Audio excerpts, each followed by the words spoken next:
I'm Lisa Thompson, the State Board of Equalization's Taxpayers' Rights Advocate. Taxpayers and stakeholders are invited to this year's Taxpayers' Bill of Rights hearing before the elected members of the State Board of Equalization on Tuesday, August 29, 2023 at 10 a.m. You can participate in person, by phone, or submit written comments before the hearing. We welcome comments, suggestions, or concerns on California's property tax system or the recent annual report, as well as on the alcoholic beverage tax program. For more information, please visit www.boe.ca.gov/TRA. We look forward to your participation.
I believe.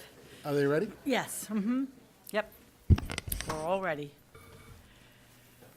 With that, it looks like we have a quorum present, so we're going to go ahead and reconvene our meeting at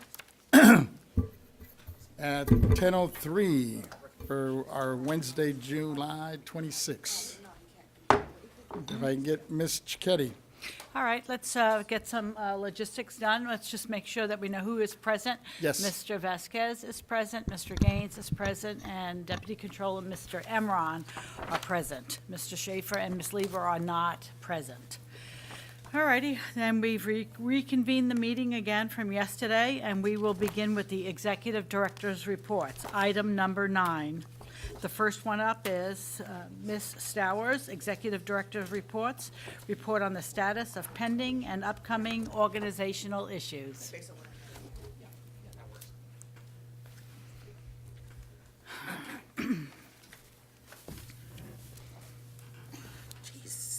I'm sorry, let me help you. Good morning, members. I'm Yvette Stowers, Executive Director for the Board of Equalization. Today, for my report, I have a couple of things that I would like to bring up. Starting with yesterday's work group meeting. At the meeting, two topics were discussed. For the veterans, there was discussion regarding possible letters to assessors guidance regarding how to value property owned by veterans organizations. The second topic came up during the workforce planning regarding the requirements for auditor appraiser and having to have either a accounting degree or the 18 to 19 units in accounting. For at least one of those topics, I indicated that I would investigate the issue and report back. I need to correct my statement on that one and remind the members of the board's work group charter and implementation guidelines. Per your charter, during a work group meeting, the members may come to an agreement on an action item that they would like to pursue. However, it requires to go back to the full board during a regular board meeting to vote and take action. So at this time, I'm not in the position to officially look into either one of those two issues. In addition, for the classification for the audit appraiser, I note that when the conversation was unfolding, a couple of the county assessors expressed their thoughts as it relates to their county, but we did not have an official position from the County Assessors Association. My recommendation on that issue is for the work group to continue to explore the issue, meet with the County Assessors Association, and see where they officially stand on that issue. In addition, that topic may be right to have at our upcoming annual meeting with the assessors. Those are the first things that I wanted to address. Any questions on the board work group items? So today's technically not an official board meeting, is that what you're saying? No, I'm sorry, yeah, I skipped a very key part on that. Today is an official board meeting, but because those two items have not been calendared, you cannot take action on them. We'll be in violation of Bagley King. Until you're saying August? Yeah, until August, yeah. Okay. Yeah. Governors councils, I'm on point on that, right?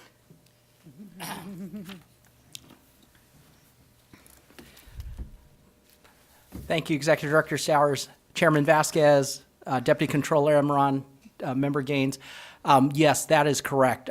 It was probably an oversight on the public agenda notice. We probably should have had a report back item after the work groups so that you could take action on the work group recommendations. And if Mary can take a note of that, we will make sure to put that in after work groups in the future so we don't have this problem again. So we just need it, so it'll be agendized for the August meeting, we'll officially take it up, and then from that point forward, That- you're free to move. Okay. Yeah, Correct. Correct. We'll make sure that when we're building the August agenda, it will be a placeholder there. It will list the topic, and it would have the various chair and co-chair's name to discuss the item. It'd be a report back and possible action. And possible action. Member Gaines, go ahead. Is there, can't we do that now? The same, we're reporting out of the, That's what I was Workshop. thinking, but I guess they're saying because it wasn't agendized, we didn't have it on the agenda. If it was on our agenda on the regular board meeting for today We to didn't report post it, out yes. on the board work I see. group meeting Okay. and possible action, we could do it today, and it's not on the agenda. okay. Yeah, Member Gaines, again, it was an oversight. We should have probably put that in there. the Just original as, agenda. as just a matter of course from now on when we have work groups. Yeah, okay. Very good. Okay, thank you. Do it next month. Yeah. Excellent, thanks. So that's just a little housekeeping. All righty. Okay, so other than that, my report really is going to be brief. I'm going to talk about upcoming dates. Tomorrow, Chief Counsel will be presenting at the California Lawyers Association annual meeting. This is an annual meeting for the tax bar, and participants include the Board of Equalization, the Franchise Tax Board, California Department of Tax and Fee, and Office of Tax Appeal. Their various council members will all be there, and we will be reporting out on key items that are on their agenda. For the BOE, Mr. Naljo will be reporting out, will be giving an update on our various rules and regulations that we have presented lately, an update on Prop 19, and an update on various legal opinions and letters to assessors. On August 7th, we will have our Northern California Assessors Association meeting. This is a regional conference, and it will be held in Northern California and Placer County. And I do believe a couple of the board members have indicated they will be attending the conference, and several of agency staff will also attend. At this time, Mr. Young will attend, Mr. Najo will attend, Ms. Lisa Renato will attend, and Ms. Schultz will attend. And Mr. Amron, it's your office. I don't know. It's up to you guys. At this time, I do not believe I will be attending, but if I do, I will be there just for the morning to participate in the roll call. As you know, the roll call during the morning, first day, the assessors do a roll call. They acknowledge who's there, the assessors, and who's there from their office. And then they turn to BOE, and either a board member will be able to do the roll call for the board member, their staff, and all the board members and the agency staff. That's been the norm, or myself or Mr. Young would do the roll call. We will work out the details as we move forward. Good. And you've got me down? I as got you down attending? as attending, yes. Yeah, okay, Yes. great, thank you. Okay, on September 27th, that is our annual meeting with the assessors. That meeting will be held here in Sacramento. And then finally, and it's in reverse order, August 29th, as we know, is our Taxpayer Bill of Rights hearing. And that meeting will be here in Sacramento as well. And it's your meeting with Ms. Lisa Thompson. And we are actively marketing that meeting today. So the next meeting that we have here will be for the CAA and all the assessors? No, the next meeting that we have here is actually the 26th and 27th. Yes, September. Yes, so we have a two-day meeting. August 26th would be our regular meeting. Okay. At 10 o'clock at 450 N Street. And then August 27th at 10 o'clock will be our annual meeting with assessors. Yeah, okay, that's Okay. great, thank you. And we will, I will be speaking with your offices on how you would like to do the breakout. For your office, Mr. Gaines, and for Ms. Lieber's office, you guys have a lot of assessors, so we need to determine a conference room for you. Okay, And most likely it will be here, if that's your desire, here on the first floor. Or you may desire to take your assessors back to your Sacramento office. thank you. Mr. Chair Vasquez, you have one assessor, so you're easy to accommodate. He's So, got that little county. yeah, that little county. We can meet in the coffee shop. Okay. Any additional questions? That completes my report. I just have a question for you, and I guess this is probably the appropriate time within your report.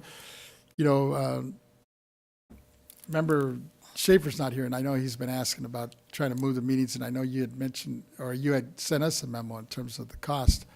But I know, I guess it was right before COVID, when myself and then Member Cohen were real active in terms of just doing those, we were doing those hearings up and down the state. We did one in San Diego. I think we did one up here somewhere in the north We here. did one in Santa Clara County, yeah. And I had committed myself to do one, and it was kind of centered around the housing front down in L.A., somewhere in the L.A. district.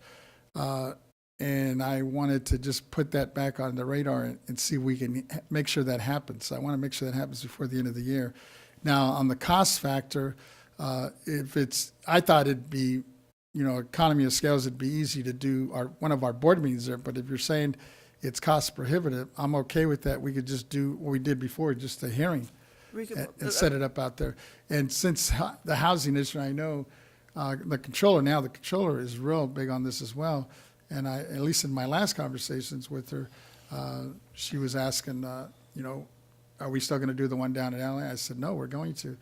And I had an opportunity to talk to our mayor, our new mayor, Karen Bass, and she's ready to go. Matter of fact, she's got 2 deputy mayors specifically one on homeless and one on housing, kind of both interrelated. So I think we have some real good synergy there that we could use between the city of LA, the county of LA, of course, the state now, and then I have both my senator, which we all know, Ben Allen, who's been involved here with us on a couple of his bills around housing, as well as my new assembly member, Rick Chavez Suburb now. And they've been asking, is it going to happen? So I'd like to make sure that happens. So I need to put that on your radar, and That's whatever it fine. takes. I just need clarification. Are you talking about reconvening the board work group on property tax abatement as it relate to affordable housing? And having that Abatement, meeting? tax credits, Yeah, the yeah, whole. all around housing. So all around housing. So All just around housing. basically Yeah. having another meeting, in addition to Controller Cohen's report, what we've done to date, but then having another meeting in Southern California. Okay, so that would be. And it kind of brings closure to, because the controller, started a real good thing. Well, then she was a member with us, and she was, she kind of initiated, and we got the ball rolling. And I was the one that kind of held back because I wanted to put all the pieces together, and then COVID hit, and it kind of threw us all back. So I'd like to get that back not only on the radar, but just radar. get it on the calendar and move it. Okay, I'm trying to make a distinction between what we did prior to COVID, because what we did prior to COVID was more of informational hearings. And then when we went through COVID and we got tax swabby, and then we realized from the informational hearings that they were great, but we needed a forum where the board members can actually participate, and that's why we went to the board work groups. And so what I'm hearing, and correct me if I'm wrong, you're basically saying that you would like to have a board work group meeting in Southern California to discuss the affordable housing issues, the board work group property tax abatement as it relates to affordable housing, and that we all understand that that abatement includes exemptions and everything under an umbrella to have housing more affordable and to even address the homeless issues, because many individuals who are homeless is because of the lack of affordability. Exactly. And I think, and I had this conversation with then Controller Yee on this issue, because I was hearing, and we were hearing from several of the presenters. I think, matter of fact, Member Cohen at the time had some folks from New York here, and they were talking about how the state was a little bit more aggressive than we were and wasn't such an impediment. I think we're part of the problem up here in Sacramento in terms of making these folks jump to so many hoops, which makes it so expensive. And in my conversation with then Controller Yee, she was mentioning that I guess she had some housing initiatives that she was advocating for, and for whatever reasons, they got tied up between her and the treasurer, and it just never went anywhere. And I'd like to see if we could, as part of this informational hearings, kind of rekindle that. And now I think with the Controller Cohen, who I think is on the same page with us on this thing, I'm sure she'd be an ally and an asset for us moving this thing forward. And I'm hoping the Treasurer Fiona Ma would also work with us, because at the end of the day, I think we need to do whatever we can to expedite this, because I just don't see the nonprofit world solving this problem. We need to encourage and bring in the market rate developers that are out there that are willing to do it to address the affordable housing front. Then it makes sense for us to provide either tax credits or abatement or whatever we can to incentivize that. I follow you.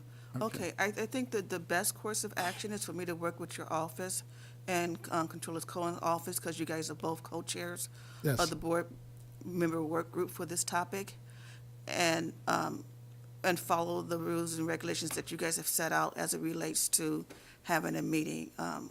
So the first thing is going to be finding a location. I'll take care of that. Yeah. I already have it locked Okay, up. okay, We okay. can use our city council chambers. Perfect. Okay, And I already told them about the costs, and I know there's some issues. I'll work with you on that. okay, perfect, okay. Same on the housing front. I have hotels that are willing to work with us because I know we need to stay within a government rate, and I know Santa Monica's not cheap, but I have a couple of owners that are willing to stay within the government rate. Okay. So we're not going over budget on that. Perfect. Remember, oh yeah, Deputy Controller. Thank you, Chairman, and I appreciate the very bold idea here, getting out to Los Angeles, where you are aware is the heart of the affordable housing crisis, bringing stakeholders together, including the mayor, state elected officials, the local elected officials, and really seeing what we can do on that front end. Just in terms of the dates, I know you said end of the year. We're here at about to start August. Did you have like any type of idea? Would it be fall or winter? I'd like to see if we could squeeze it in, sooner rather than later, but I understand, let's give ourselves obviously plenty of time to put this together and also have a conversation with the controller, because I'm sure she's got a real busy schedule, and see if we can't work it in between our schedules. So, I'm open if it could happen, let's say November, December, I think that would be a great way to end the year, and Right. of course, I would love for the controller to be there too. So I appreciate if you can get that back to her and work on her calendar. Of course, I'll be in touch with your office and of course the executive director too. Thank Thank you. you.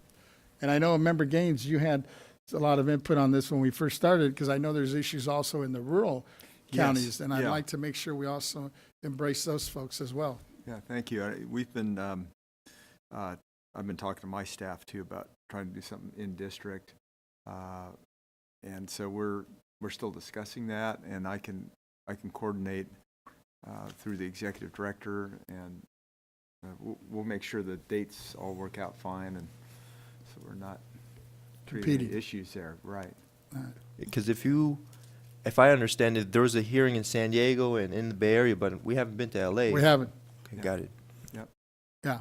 And I took responsibility for that, but then all of a sudden, we got hit with COVID, and we just never really brought it back into focus, and I'd like to do it now.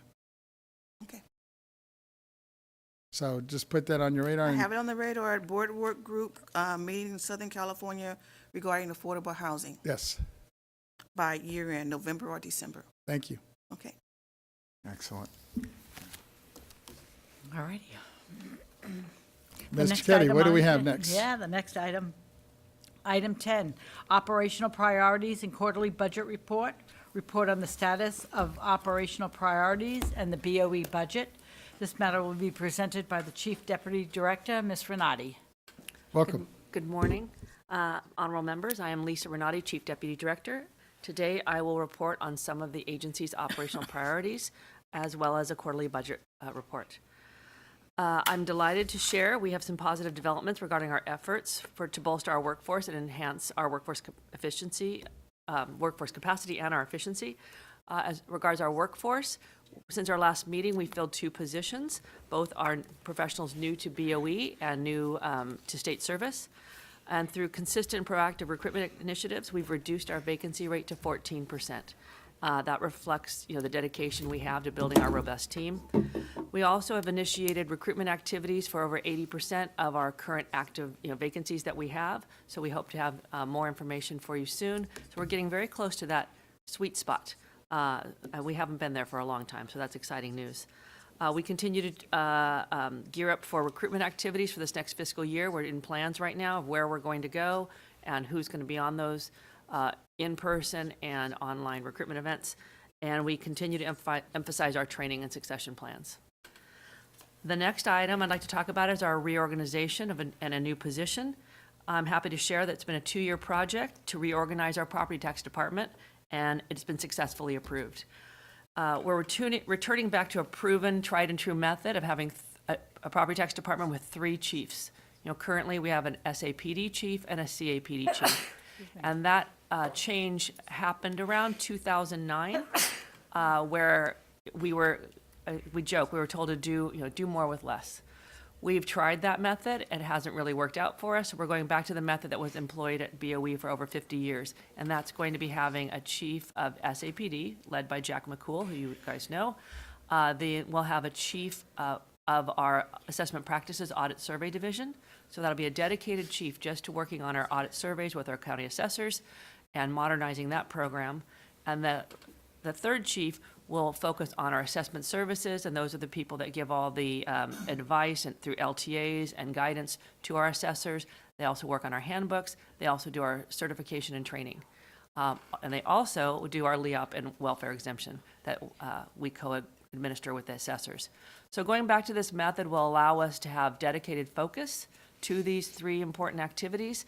Also allow a small promotional opportunity for someone. You'll have one person, and we can focus more on our core duties. So we're very excited about this new change, and those positions should be advertised very soon. Hopefully we'll get a lot of interest in those positions, and we'll be announcing those new promotions soon. I'd like to move on to our budget report. Our quarterly budget report for fiscal year 2022-23. This is the fourth of them I've done this year. Currently, the accounting department's working on our fiscal year end. Those reconciliations have to include that we have all the travel costs. There's probably a few outstanding travel claims for our audit department and the different people who travel around the state. So once those get posted, we'll have final numbers. Right now, our projections are to spend 87% of our budget. That's 87% of our position funding and 85% of our operational costs. If you'll recall, back in fiscal year 1920, our expenditure appropriated amounts, we were spending about 78%. So in the short time to go from spending 78% to spending 87% shows that we have made a dedicated focus to filling our positions. And so even though we've had retirements and people have left, we've kept maintaining filling those positions and bringing those people on board. So we are using the money given to us to do our duties. So that ends my report. I'm happy to answer any questions you may have. I just have one quick one, and it's more of a comment. First of all, thank you for your report, and real impressed with this 2-year effort you did to reorganize the whole property tax department. It looks like it's really taken off. Yes. It's Kudos. a lot of work to get done. But I have to thank, I can't take all the credit. I want to thank Executive Director Stowers. She supported me every single way. Kathy supported me, and Dave. They both worked on it.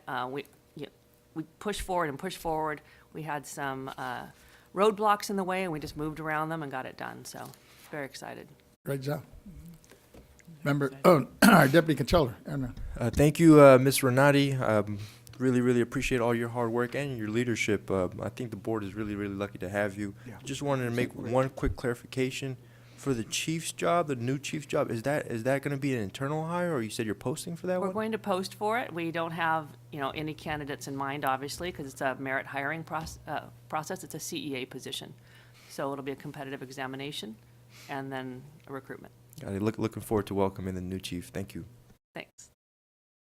Member Gaines. Yeah, well done. Very exciting, especially with this new chief. I think that gets you back to where we were before in terms of the right management and staffing. So, and we're filling those vacancies continually. So, very encouraging. So, thank you. To brag, we filled 41 positions in the last fiscal year. 24 of those were new to the BOE, and 17 were Wonderful. promotions. That's great. So That's good. It's a nice balance that we're promoting internally, but we're also drawing from outside.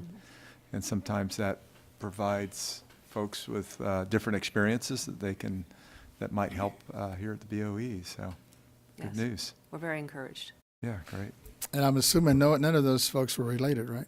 No, we have zero nepotism issues at the BOE. We do that training every year, as everybody just finished. So we make sure. If I may, sir? Yes, go ahead. I also want to publicly acknowledge the hard work of getting this unit back to 3 chiefs.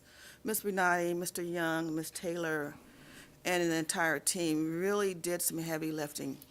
And for some reason, I'm behind schedule because I planned this, and I was going to present you guys with a little token of appreciation. So Wow. I'm giving you your public announcement, and you have virtual flowers. Check your teams. But thank you, guys. Thank you, Dave. Just thank you, everyone, for pushing forward on this project, because it was extremely difficult and time-consuming.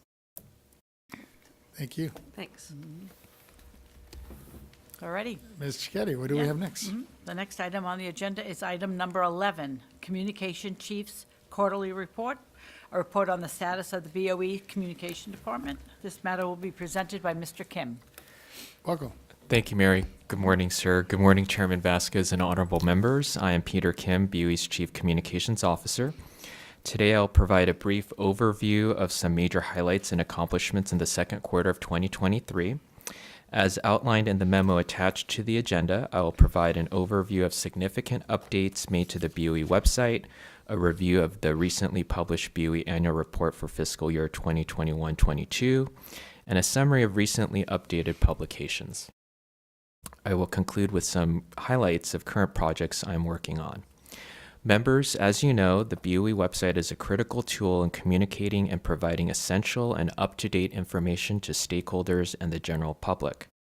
In the last quarter, the Proposition 19 web pages, specifically the guidance issued and the additional resources tabs, were updated. In collaboration with the Taxpayers' Rights Advocate Office, the Introduction to Proposition 19 presentation was updated and copies were provided to your offices.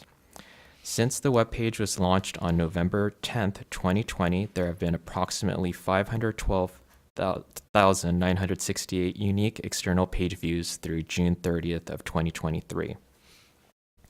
Through the board's leadership, a translate button to offer translation to non- or limited English-speaking individuals has been available since June 10th of 2022. The webpage offers 7 language options: Spanish, traditional and simplified Chinese, Filipino or Tagalog, Vietnamese, Korean, and Armenian, which was added as an additional language option last quarter. There have been approximately 3,750 unique external page views since June 30th of 2023. Members, as you know, last quarter we published the BOE's fiscal year 2021-22 annual report. Every year, the department is responsible for coordinating the publication of the annual report. Significant additions were made to this year's report with an updated narrative on the introduction to property taxes, as well as specific data from our county-assessed and state-assessed properties divisions. Examples include the total number of assessment practices surveys completed, advisory letters sent to county assessors, training courses offered, organizational and supplemental clearance certificates issued, and the total number of advisory services to taxpayers, among other things. These data points were critical to incorporate into the report to demonstrate and highlight how the BOE's critical duties perform a uniform and consistent property tax system in California. Now I'll provide a brief update on some new and updated publications the department facilitated in the last quarter. This includes the following in addition to the annual report: the 2023 Taxpayers' Bill of Rights hearing flyer, information sheet property tax savings homeowners exemption, and information sheet property tax savings disabled veterans exemption. Before I conclude, I wanted to provide a brief look forward. Preparations are being made with the Taxpayer Rights Advocate Office to promote the 2023 Taxpayers' Bill of Rights hearing scheduled in August. In the next week or so, board member offices will be electronically sent an outreach toolkit, which will include suggested talking points, text for an e-blast message, social media graphics, a web button for external stakeholders' websites, and the electronic version of the invitation, among other things. So members, this concludes my report, and I'm available to answer any questions you may have. Thank you. Great job. Thank you, Mr. Kim. Also, kudos to your department on all these accomplishments during the second quarter. I was especially impressed with the physical report of 21-22 annual report that's now attached to the BOE website there. And I was wondering if that's something, especially the notice, the sheets for the homeowners exemption and disabled veterans, if there was some way of making it a little bit more user-friendly on our website there for folks to access it. Would be Yes, great. thank you for the question, Chairman Vasquez. I'll definitely work with the Executive Director, Ms. Stowers, and our Taxpayer Rights Advocate just to see how we could make it more readily available for taxpayers. Appreciate it. Yeah. Yeah, Deputy Controller, yes. Thank you, Mr. Kim, for that report. I say time and time again, communication is one of the most important and vital functions this board can do in getting our message out there. And then in regards to the language, but I just wanted to applaud you, and I know that we have the top 8 languages that are spoken in California on that. You mentioned that before. Just want to say how important that is. Number one, for those that English is their second language, but also for our children of California. We have one of the most largest and most diverse child populations in California. Half of our state's children have at least one parent who is an immigrant, and 60% of our young children live in a home where a language other than or in addition to English is spoken. So I think it's just important for them to see that there's going to be those options, and especially even myself as a young refugee growing up, I needed that type of help when I was assisting my parents. Moving on, I had one question too with the TRA flyer and the hearing. Is that broadcasted in other languages? For example, can I get that poster in Spanish or any Chinese language if possible? Yeah, thank you for the question, Deputy Controller Imran. So in terms of the information for the Bill of Rights hearing, currently it's only in English. However, I do know that if there are requests from the public that do need some type of translation services, and if they do request it in advance notice, I believe we could be able to facilitate some type of translation service if necessary. In terms of materials translated for publications and whatnot, as the board is aware of, for the Proposition 19 fact sheet, we did translate that, excuse me, both into Spanish and to simplified Chinese. I do know that a number of the taxpayer rights advocates' information sheets were also translated into Spanish. So I think when we see that there is a greater demand for translated publications, we could definitely consider those items for further outreach. So that is definitely a consideration we always plan for. I agree, and I appreciate that option being available. I know last year, we're getting ready for this year's TRA hearing. Last year TRA hearing was great outreach, and it was a really great turnout too. So I can only imagine the more messaging that we get out there, the greater the participation will be. So thank you, Mr. Kim. Thank you. Thank you. Member Gaines. Great, thank you. Are we sending communications to members of the legislature in terms of our updates? And can you just expand on that a little bit in terms of what are we doing? Yes, thank you for the question, Board Member Gaines. I work very closely with our taxpayer rights advocate, Lisa Thompson, and as you know, for the Bill of Rights hearing specifically, what we do is we're basically a team, and so for her, similar to the outreach toolkit we provide to the board members, to the board, we also provide materials for members of the legislature, stakeholders, taxpayer organizations, information regarding the Bill of Rights hearing, in addition to our information sheets that we publish. We try to ensure that the information we provide is not just put on a shelf. We definitely want it to be exposed and used. And so I believe we do have a robust communication with not only the legislature, but with all of our stakeholders. Okay. Yeah. And how often do we update the members of the legislature? The executive director, she has her advisory council, and we do have members from the legislative committees.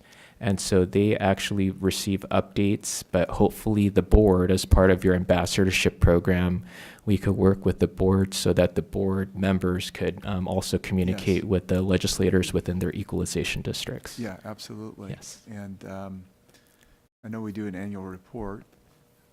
That's something that we could deliver. And then you do That's correct. quarterly. I don't know if we need to do quarterly or not, but we could certainly make it kind of as a matter of routine for us as members of the board to make sure we're communicating.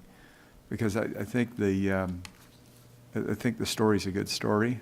Right. We're making a lot of progress. Things are being well managed. We've got a great executive director and great management and a great team of employees. And I just think it's valuable to make sure that the legislature's updated. They've got so many things on their plate. Absolutely. The last thing they're going to think about is the BOE. Right. But it's incumbent on us to make sure that we're communicating with them so they know what we are doing and things, if they're not hearing about it, that's actually a good thing. Right. It should be, right, that we're Yeah. running it right.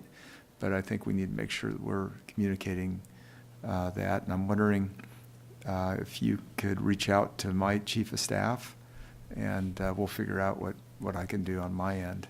Yeah, and thank you for that. I do know that I shared with the board that we just recently updated the Board of Equalization fact sheet, which is a Great. fact sheet that's simplified about what we do and our duties. And as the board is aware, we have quite a bit of new members of the legislature, and so hopefully that's a tool that the board members can use when communicating with new members of the legislature, because as you're aware, many of them are not familiar exactly what duties we may have. So hopefully that is a tool that's within the toolbox that the board and the agency could use. That's great. Yeah. And we could do outreach on Prop 19 also. I mean, Exactly. They The get PowerPoint presentation so was many calls. updated. Yeah, these updates on how many calls we're getting or hits on the website.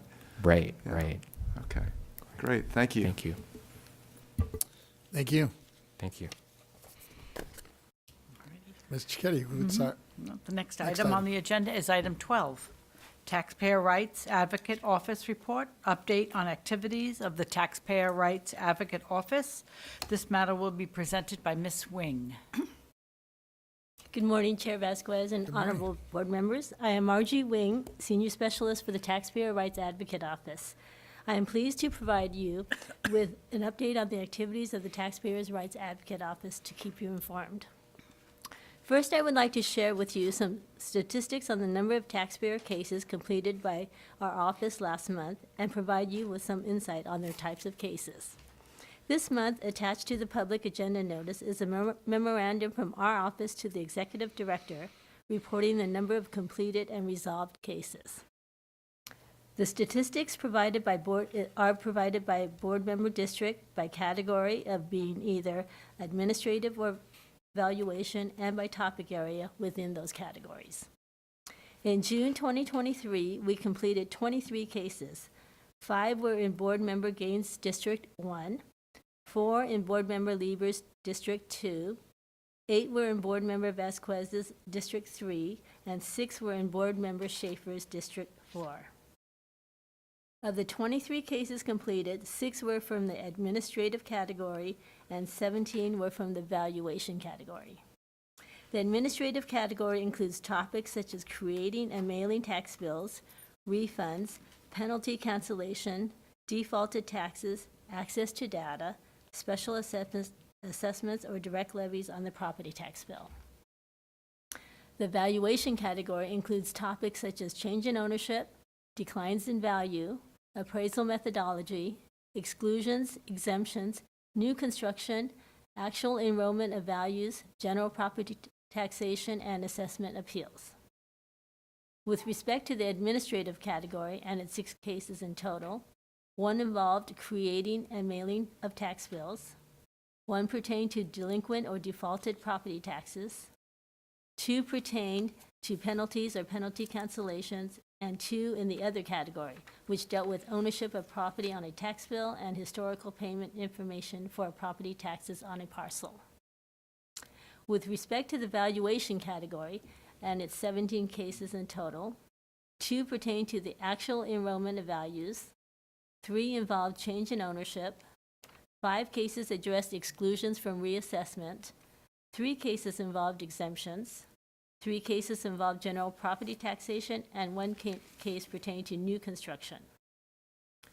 To provide some additional insight on the specific types of exclusion and exemption cases, I offer this further breakdown.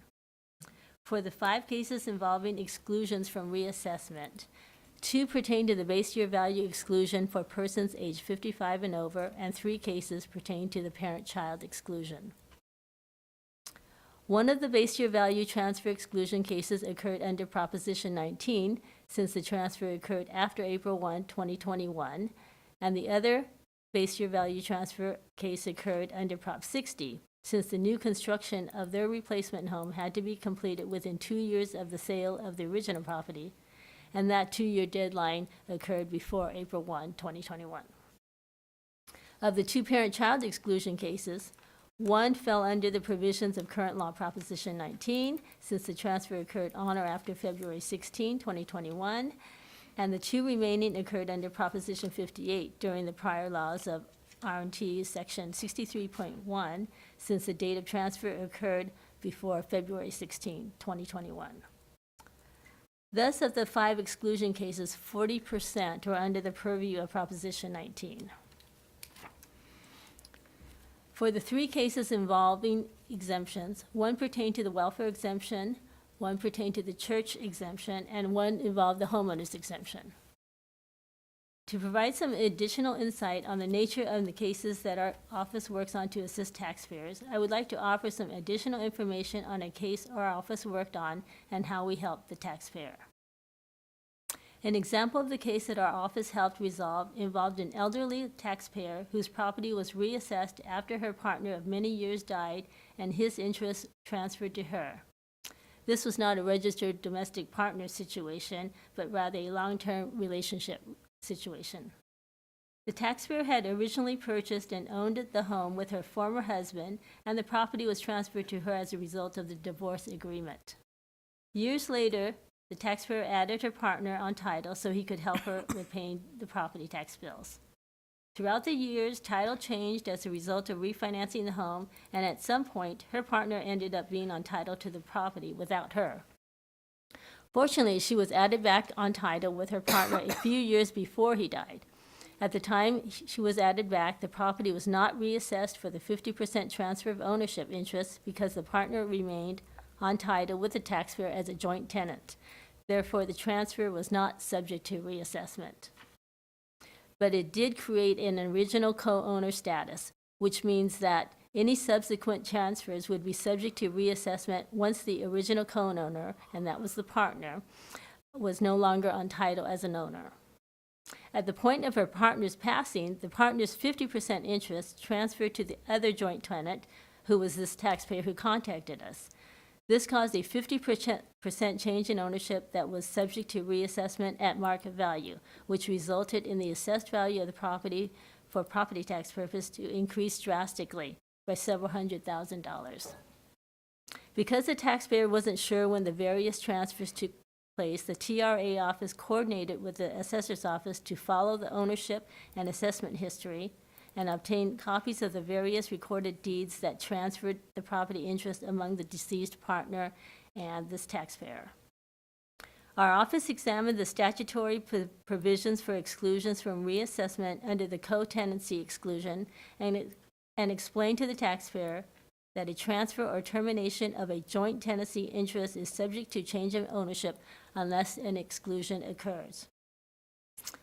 An exclusion applies. We explained that because she lived with a descendant for many years and was entitled to the property as a joint tenant, we believe she could qualify for the co-tenancy exclusion under Revenue and Taxation Code Section 62.3 and Property Tax Rule 462.040. We directed her to the resources on our agency's website where she could read about such exclusion and provided her with a link on the county assessor's website to claim the form BOE 58AH affidavit for co-tenancy residency.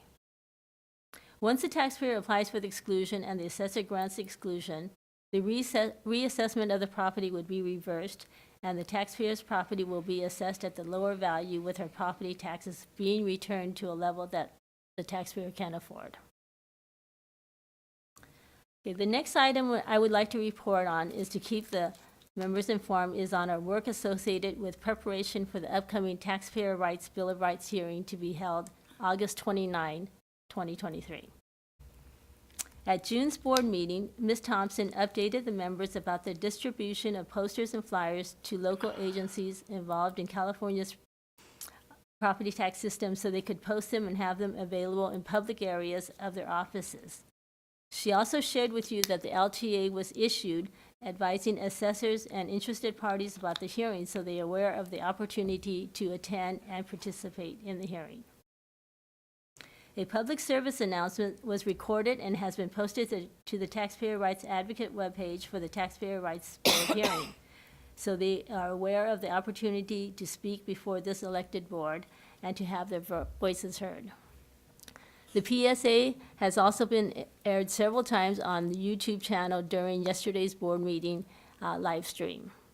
The Taxpayer Rights Advocate Office worked in collaboration with our agency's communication officer, Mr. Peter Kim, and the media production team of the California Tax and Fee Administration to make the public service announcement. Ms. Thompson wanted me to publicly thank the media productions team for all their excellent work on it. As just indicated by Mr. Kim's presentation, further outreach efforts will be made in advance of the hearing.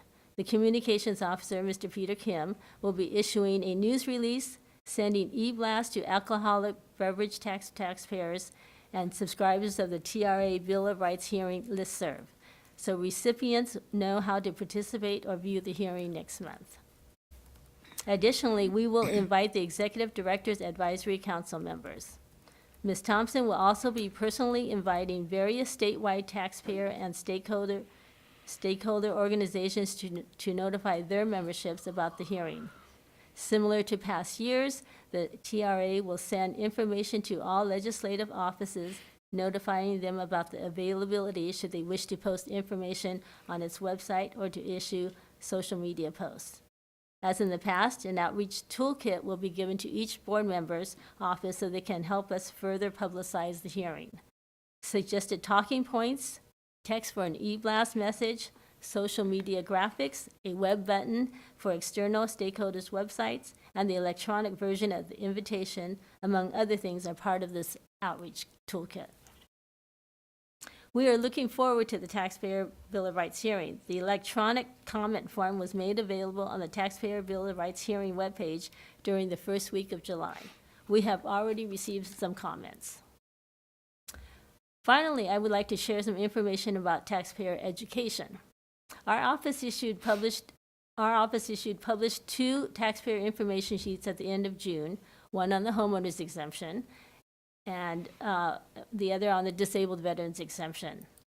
Our agency's communications officer highlighted the information sheets on various social media posts, and a letter to assessors was issued last week notifying assessors and interested parties about their publication. These information sheets are valuable to California taxpayers because they have statewide applicability. Many Californians own their home and may be homeowners in the future. Making them aware of the homeowner's exemption for principal residents can save the owners money, since the exemption is $7,000 a year, and for the disabled veterans exemption, it is particularly important because the basic exemption for 2023 is $161,083, with a tax savings of at least $1,610 per year, and for the low-income exemption, it is $241,627. Resulting in tax savings of at least $2416 per year. I would like to add that the first helpful hint on the both info sheets indicates that the homeowners or disabled veterans exemption claim must be filed within 1 year if they are seeking the intergenerational transfer exclusion. At future board meetings, the TRA office will provide further updates to keep you informed. That concludes my update. I am available to answer any questions. Thank you for that report. Very in-depth. We do have some questions, though, from our Deputy Controller. Thank you. I really, really appreciate that very in-depth report and all the hard work you and your team are doing. I know we're getting ready for the TRA hearing next month, and it's that time of year where the public's going to come out and address their grievances and opportunities and outcomes to this board. So I think that's really, really important. I got my copy of my flyers, which I'm distributing back in San Francisco and throughout the Bay Area. So just want to really say that I'm looking forward to that TRA hearing, and I want to thank you again because I think we're going to make it a really nice and robust meeting. Thank you. Yeah, you're welcome. Member Gaines. Great, thank you. I just wanted to get clarification on the veterans exemptions, because there's just a regular veterans exemption for 4,000, Yes, right? And then there's a disabled veterans exemption for, you mentioned two figures here, so just help me clarify that. One for 161,000? right. 161,063, Okay, 083, I'm sorry. okay. And then the second one was 241,000? Yes, right. And that was for, what was that? Was Uh, it, That's a low-income exemption, which means that if Okay. if the claimant income, household income is below a certain amount, then they can get the low-income exemption. okay, and that's for disabled? Yes. Yes, okay, thank you.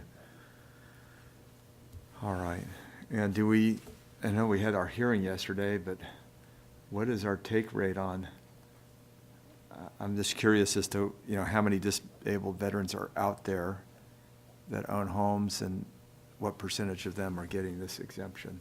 I know we touched on it, but I don't know if they were talking about the veterans exemption or the disabled veterans exemption. I'm I not think clear. I think we were talking about veterans, but It was, that statistic was for the disabled. There are very few veterans exemption. There's not even a handful of Right. veterans exemption. Okay, right, because that doesn't make sense with the homeowner's exemption, right? You can't take both. Right. And for the veterans exemption, there is an asset limitation that the okay. taxpayer, cannot right. exceed. So Yeah. that's why very few. Nobody uses Yeah, it. very few Yeah. qualify for the veterans exemption. Okay. Right. Good morning, board members. David Young, Deputy Director of the Property Tax Department. If I could just add a little bit of commentary there. So I do have some numbers for the disabled veterans exemption. For 2022, 23, for the basic disabled veterans exemption, there was 63,266 people that claimed that exemption. 63,000, 266. So Thank just you. a little bit over 63,000 okay. that claimed the disabled veterans exemption, the Thank basic you. one. And then for the low-income one, there were 4,848. So just a little under 5,000 that claimed the disabled veterans. So the grand total is individually, so for the disabled, the basic one is low over 63,000, about $8.8 billion was exempted off the roll for that one. Yeah, And for the low income one, 48,000, over 48,000, 4,800 exemptions, and a total of about $1 billion exempted off the roll. yeah, yeah, So- that's significant. Yeah, so in total, just a little under $10 billion was Yeah. exempted off the roll. Yeah, that's great. Good. I just, a lot of numbers were thrown out yesterday. Yeah. And so it's really nice to get this clarification. I'm surprised you have that right at your fingertips. I came ready. And then for just the regular homeowners exemption with 23, fiscal year 2023, there was just a little over 4.7 million of those. So Yeah. while those are only a $7,000 exemption, or about $70 off your tax $70, bill, yes. because there are so many of those, over $33 billion was taken off the roll Yeah, for the okay. homeowners exemption. It's just the numbers. Yeah. There's so many of those. Yeah, oh, yeah. Wow, that's really helpful. Thank you. I appreciate it. you good? Very good. There's another question on this other end from our deputy controller. Mr. Young, I had one follow-up question. Those are the 2022, 2023 numbers, and Correct. I don't know if you have the data in front of you, but if you're looking at the trends, is there any upticks here or decreases in those exemptions being claimed? This is it. It's a snapshot. Overall, the general progression is that there is a small increase on a yearly basis, but it's not. It's Significant. Yeah, it's not significant. They tend to hold fairly steady. The home ownership rate is fairly steady in California.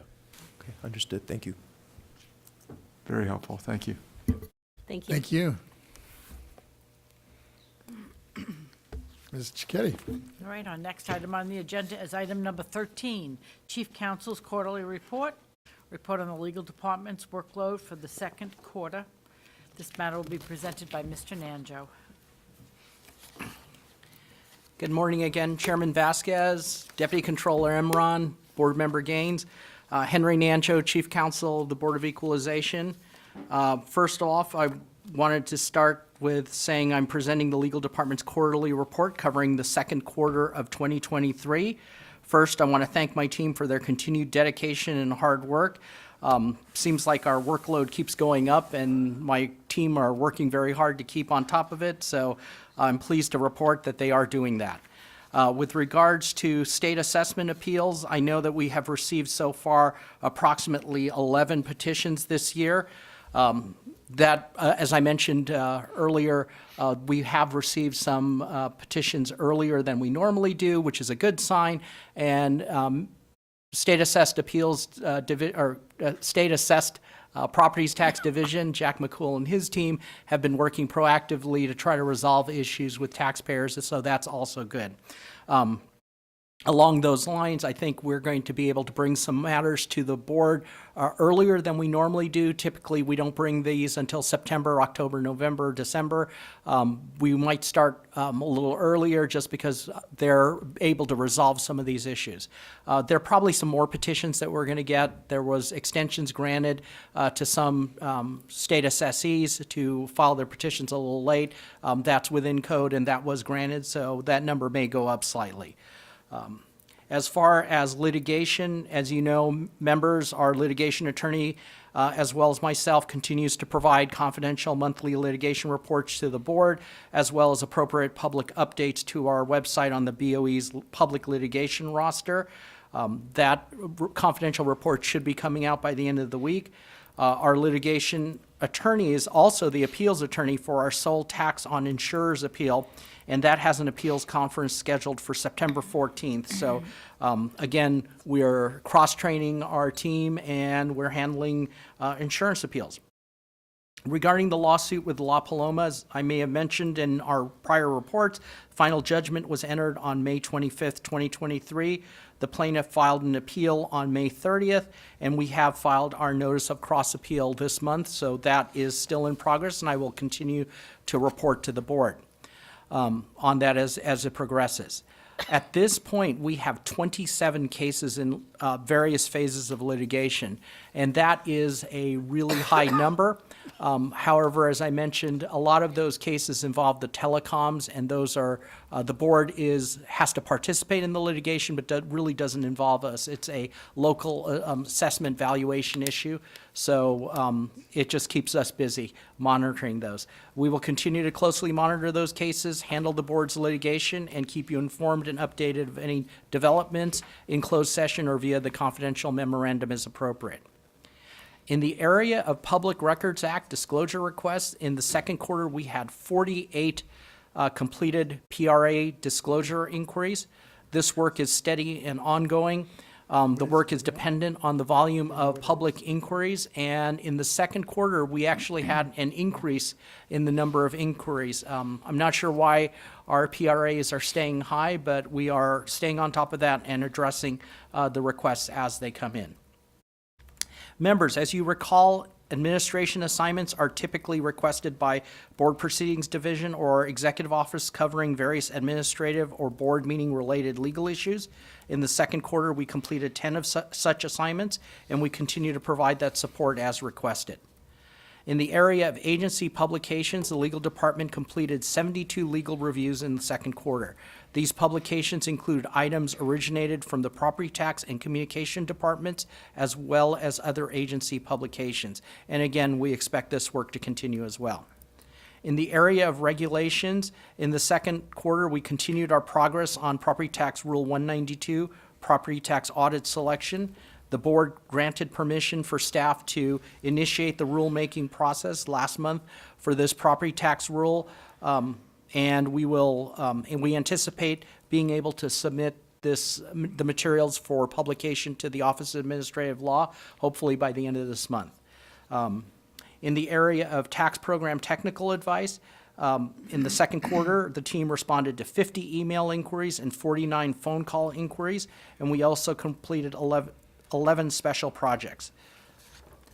And finally, for the second quarter, the department issued a total of 9 legal opinions and memos, which include property tax technical advice opinions, internal and board meeting related chief counsel memoranda. In closing, I want to again extend my gratitude to the team for their outstanding work in the second quarter. Members, this concludes my report, and I'm available to answer any questions that you may have. Thank you.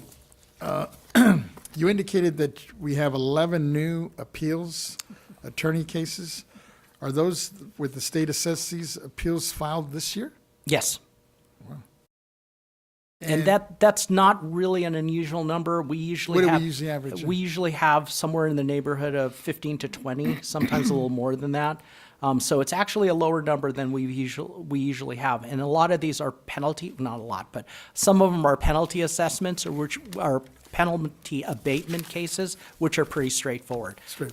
Yeah. Where are we in terms of reviewing the AAB training course submitted by Tom Parker, and what is the projected timeline for sending that back to the board? Thank you for that question, Chairman Vasquez. We actually completed our review, legal department did. We're just coordinating with property tax department. At this point, we don't see any issues with the materials that Mr. Parker has presented. I did want to follow up with Mr. Parker as to get an understanding of how he intends to present or use these materials. So as soon as I get that response, we should be good to go to be sending that to the board members for their review. Appreciate it. Absolutely. All good? Okay. I think we're good. Thanks. Thank you very much. And you know what? I forgot to mention. Yes. You have a couple new staff members here, no? Or are they not attorneys that are in the audience? There was Norm Scott. He's our retired annuitant who helps with governance. Oh, okay. Yeah, he was here yesterday, but unfortunately, he is not. I don't believe he's still here. Ms. Himovitz, our regular governance attorney, is back, so she's with us. So, Okay. thank you, though. All right. Ms. Cicchetti. Sure. The next item on the agenda is number 14, Property Tax Deputy Director's Report. Report on the status of the pending and the upcoming projects, activities, and departmental issues. This item will be presented by Mr. Young and his team.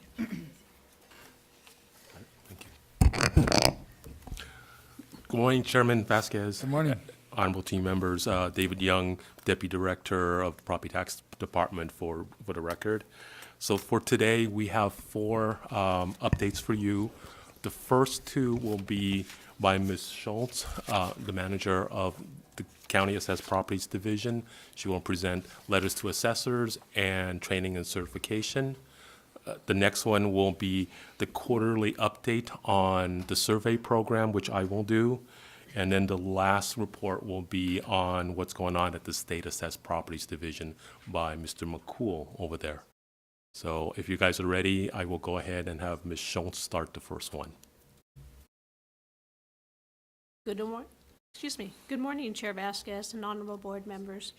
Today I will provide you with a brief report on letters to assessors.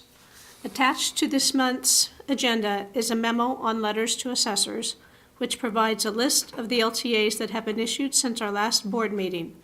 In addition, the memo provides a link to the BOE's website where a list of all LTAs can be found that have been issued to date. As of the date of the attached memo, BOE staff has issued a total of 23 LTAs for calendar year 2023. Since our last board meeting, 3 of those LTAs have been issued and are summarized as follows. An LTA to issue the Tulare County Assessment Sampling Survey, an LTA to issue Community Land Trust housing data for 2022 lien date, and an LTA announcing the 2023 County Assessment Appeals filing period for 2023. This concludes my report on letters to assessors. I'm available to answer any questions you may have. I just have one quick one that kind of jumps out at me here. you mentioned, I guess in the table below here, it shows the LTAs for 23, 22, I guess it is. It shows all counties that reported the number of community land trusts. And it has Los Angeles only have 3 CLTs, while Alameda County had 74. What's the big jump there? Do we know? If I may shed a little bit of light on that, Chair Vasquez. Yes. So that specific LTA, it does give you some general numbers as to what's going on in each county, but what that LTA tracks is how many properties are getting the welfare exemption pursuant to 214.18, and that's a very specific provision in the welfare exemption. So the difference is community land trust as a model to finance and build affordable housing got its start in the Bay Area, and that's where they started to build a lot of their projects. So that's why you see that there's more there than there is now. But what's really telling, if you look at the couple of categories next to it, is L.A. I believe Alameda has a couple more, and Orange County actually have property that's exempt under the 214.18. That's the special provision that lets community land trust basically acquire property and basically hold it tax exempt until they build on it. So there are properties there now, both in LA, in Orange, and in Alameda County, that are staging to be to have affordable housing built by community land trust in those counties. So the 74 just kind of shows that they got started first. There was more built there, but both LA and Orange, they also have projects in the works. Basically, they've acquired land. It's currently vacant. They're holding it tax exempt, and their intent is to build on there. So some of them might be just land banking it at this point, or? At this point, yeah, they've acquired the land either through purchase, donation, or as a government concession, and they're just holding it and getting ready for setting up the requirements they need in order to build. So nothing to be alarmed about, huh? Nothing to be alarmed. Nothing to be alarmed about. Bay Area got started first. Other counties are where the business model of owning and developing Through the land affordable trust. housing, through land trusts. It's just starting to take off. We might have another question here from Deputy Controller. Thank you, Chairman. Just a follow-up to that. Yeah.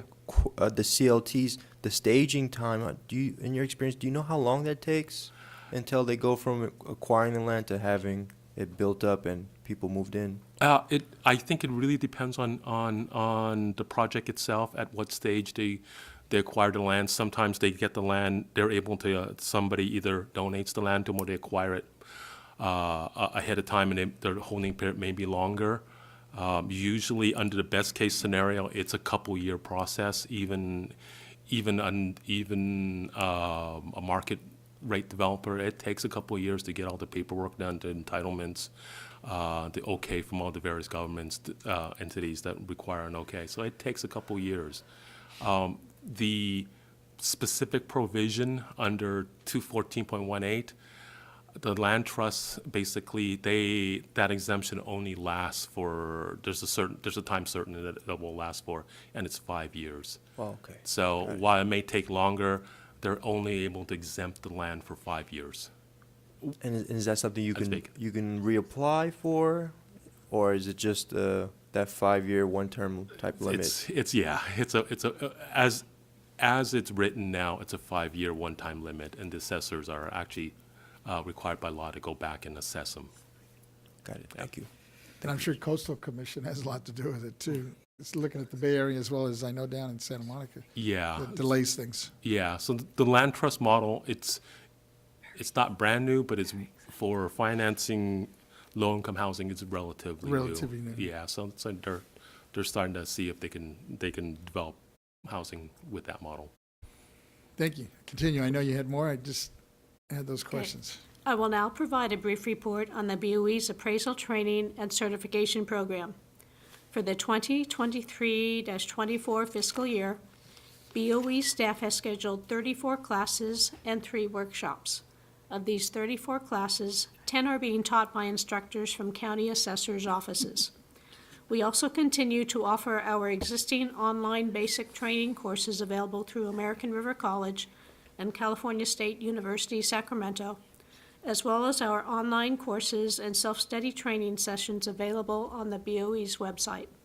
This concludes my report on training and certification. I'm available to answer any questions you may have. Just a quick one.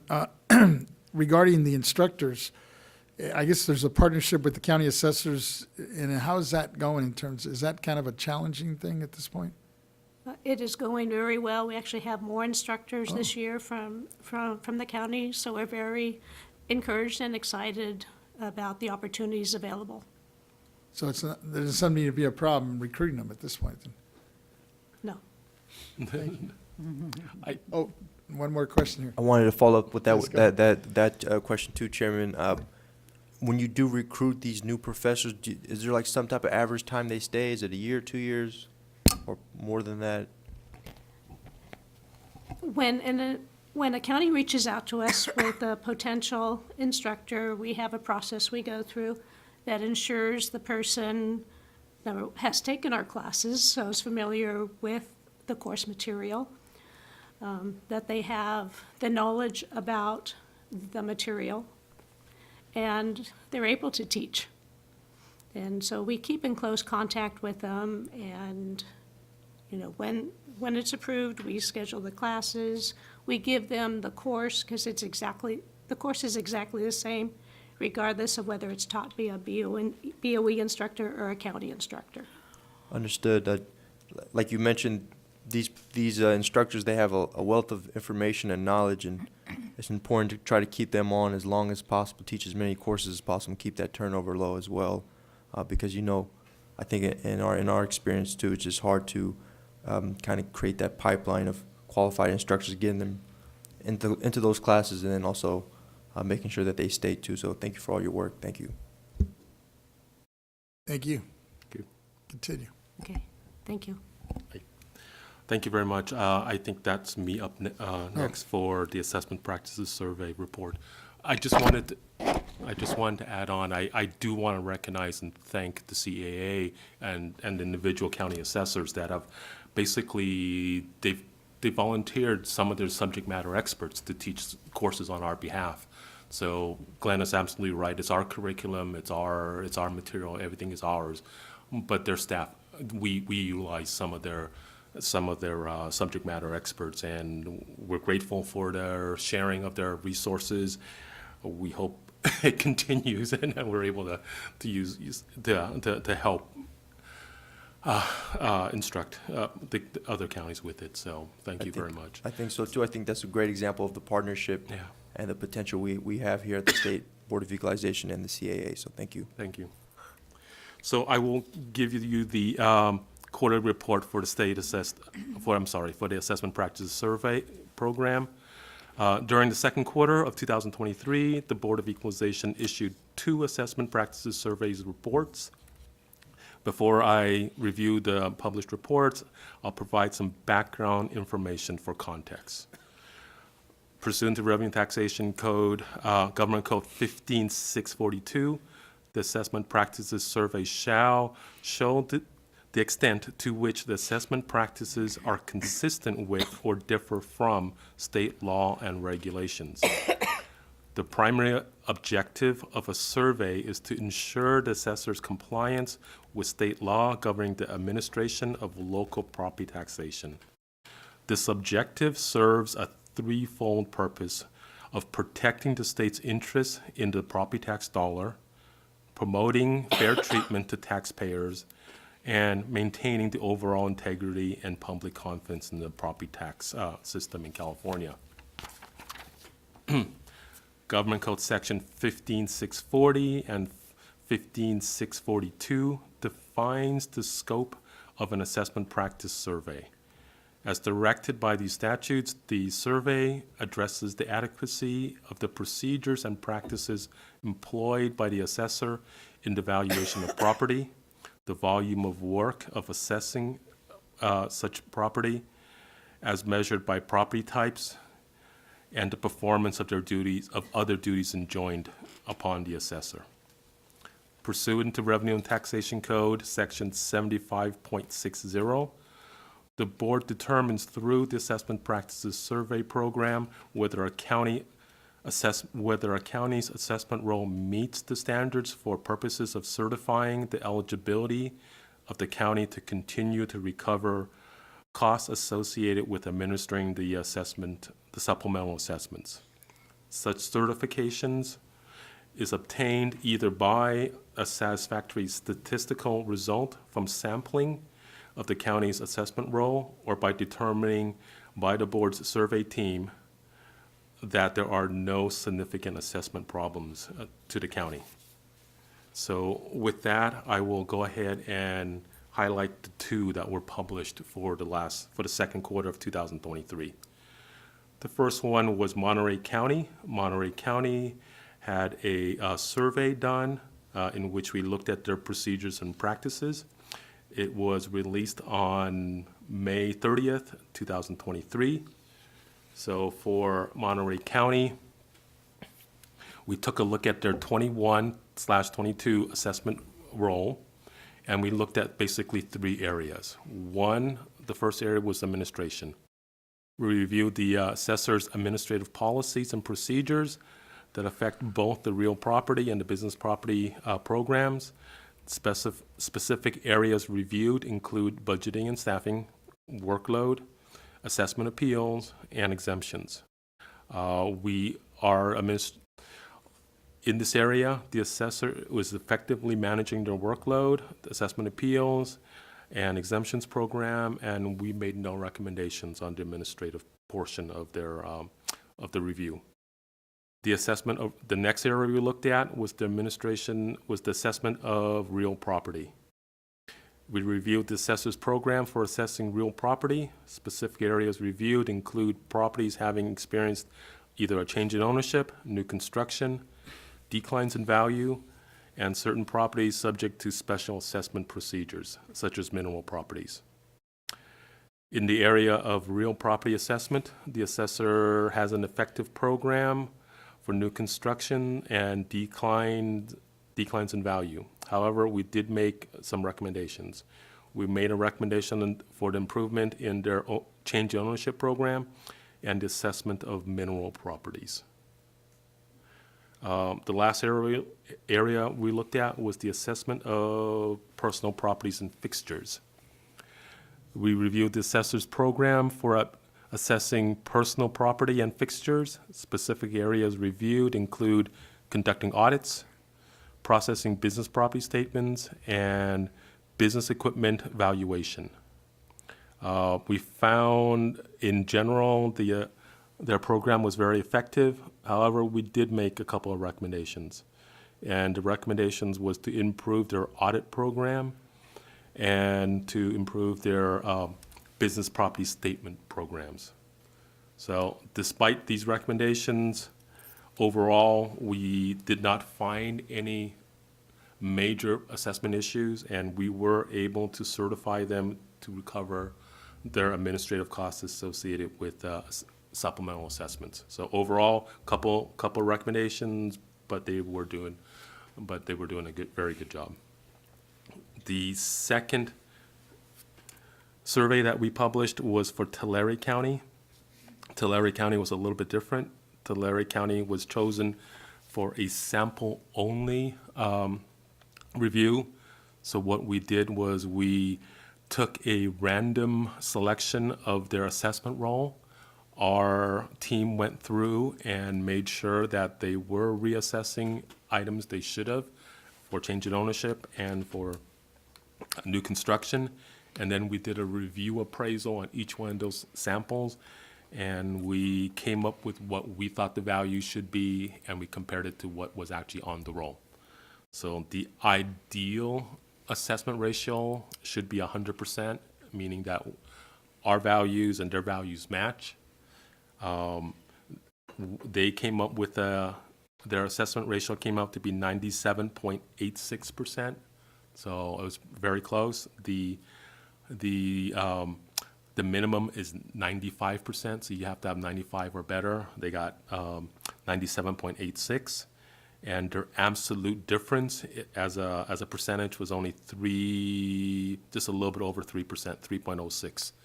The limit for the absolute variance is 7.5, so they fit well within the limits. So because they meet the quantitative requirements, over 95% matching and less than 7.5% absolute variance, we were also able to certify Tulare County to recover their administrative costs for supplemental assessments. So those are the two that were published for the second quarter of 2023. I'm available for any questions you may have. Seeing no questions, I think we're good. Thank you. I believe, Mr. McCool, you're up for state assessed. Thank you. Good morning, Chair Vasquez and honorable members. My name is Jack McCool, Chief of the State Assessed Properties Division. Today, I will provide information on the status of ongoing work in our division. With the adoption yesterday of both the private railroad car and state assessed property rolls, SAPD staff will now begin preparing next steps. For the private railroad car assessees, notices will be sent to each assessee notifying them of their assessed value amount for this year and information on how they may dispute those assessed values. In contrast to the state assessed roll, BOE is responsible for all functions of the private railroad car tax. Our staff will now begin preparing the tax bills that will be sent to PRC taxpayers. Once the tax bills are sent in October, we will be responsible for collecting the tax, which is then deposited in the state's general fund. Our partners in CDTFA's accounting unit process the tax bill payments for us, but BOE is responsible for issuing the tax bills, as well as any late notices or delinquent account notices. SAPD will also transmit the final state assessed property roll to each county. The roll is transmitted in both hard copy and electronic format to each county. The counties will apply the applicable tax rates to our assessed values, and the counties will also issue the tax bills and collect the property tax, which stays at the local level. SAPD staff will also send each assessee notice of their assessment. Each notice provides information on deadlines to file an appeal and includes the Board Proceeding Division's guidelines on how to file a tax appeal. SAPD auditors have already begun work on this year's audit program. Routine public utility property tax audits are performed by the State Assessed Properties Division under the authority of California Revenue and Taxation Code Section 828 and Government Code Section 15618, and are conducted to determine the accuracy, completeness, and reliability of the financial data furnished by the assessees and used by the board in the valuation process. Audit findings that result in a recommended change in an assessee's value will be brought before the board for your consideration in future months. I am pleased to report that many of the restrictions that have limited our audit program the last few years due to COVID-19 have largely subsided. As a result, we will be returning to in-person audits this year, and we will be returning to our typical audit workload. The return to a more normal audit program will likely result in more audit findings coming before the board for your consideration. The other area that will comprise most of SAPD's workload in the next few months will be appeals. The filing deadline to submit a petition for unitary property reassessment was July 20th, last Thursday. The deadline to file a petition for non-unitary property reassessment is September 20th, and September 20th is also the deadline to file a petition for private railroad car reassessment. All appeals must be filed with the Board Proceedings Division. Board Proceedings has the responsibility of determining if each petition meets the requirements of the rules for tax appeals before each petition can be accepted. I know that last week's filing deadline was a busy few days for Board Proceedings, and I'm sure they're continuing to work through the petitions that have been filed. As Mr. Nanjo noted, there have been some state assessees that have filed petitions for an extension to the filing deadline. So that will mean that it's going to take another week or so before we have a full picture of this year's appeals workload for state assessed properties. My staff have already begun to work diligently on the unitary petitions that have been forwarded to us. And over the course of the next few months, our staff will be working in close partnership with the Board Proceedings Division, as well as the Board's legal department during the appeals season. That concludes my report. I'm happy to answer any questions that you may have. Thank you. Thank you, Mr. McCool. I know you should mention that they're sending hard copies to these counties. Is there a reason why we're not doing it electronically We send electronic as well. as well? Okay, Yes. thanks. No other questions? I think we're good. Thanks. Thank you. Thank you. Ms. Cicchetti. Okay, good. The next item on the agenda for today is item number 15, Special Taxes Quarterly Report. Report on the special taxes workload for the second quarter. This matter will be presented by Ms. Williams.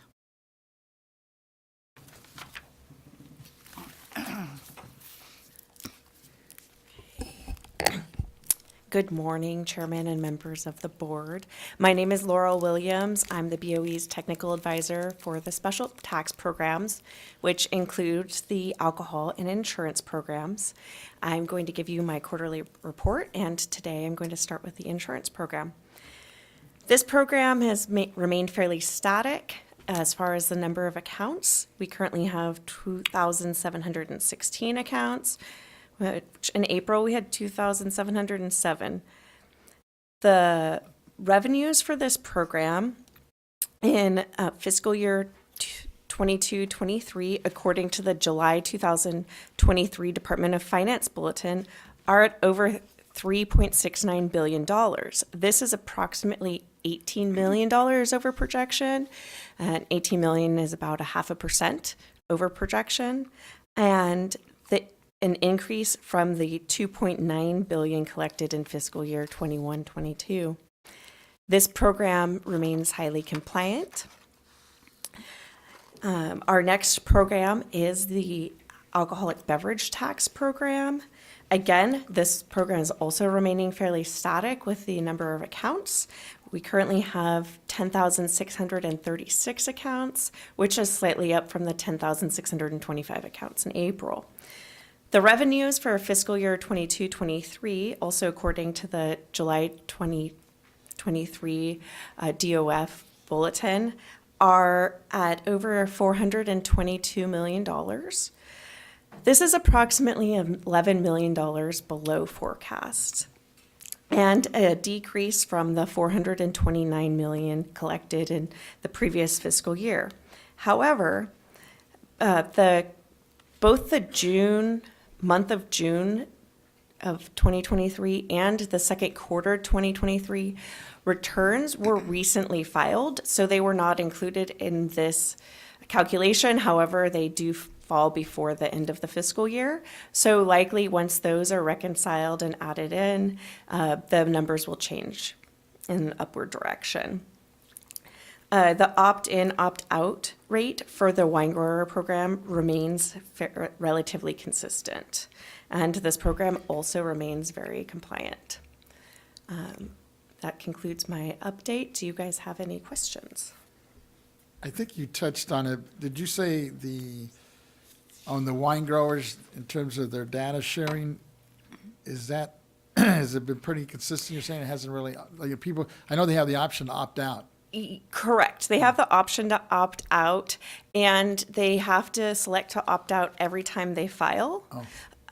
With every return. What makes it somewhat difficult to track is that we have different accounts on different reporting bases. So for instance, in March, 667 of the 1,074 filings opted out, and that would have included the March monthly and the first quarter returns.